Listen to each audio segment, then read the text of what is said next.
8. Ilusio izeneko herria. Azkenean, ilusiora heldu zirenean, etxetxo bat alokatu zuten herritik kanpo, eta lan bila hasi ziren, aurreztutako dirua bukatu egin baitzitzaien. Tomasek berehala lortu zuen postari lana. Inguruko postari goapo eta atseginena izatera iritsi zen. Gustatu egiten baitzitzaion egunero gutunak eta paketeak banatzea.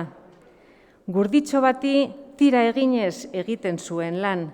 Erosketetara goazenetan egiten dugun bezala. Goizeko lehen partean gurditxoa bete-beteta abiatzen zen, eta gero hutsik itzultzen zen. Erosketen kasuan gertatu ohi denaren kontrakoa. Eta abestea gustatzen zitzaionez, paseoez baliatzen zen kantu zaharrak ahopean abesteko, jendeak ordurako ahaztuta zituenak. Beraz, jendea gutun bat edo beste bere buruari bidaltzen hasi zen, postaria kantatzen heltzen ikusteko, batez ere bakar-bakarrik bizi ziren amonek, ia inork ez baitzien idazten.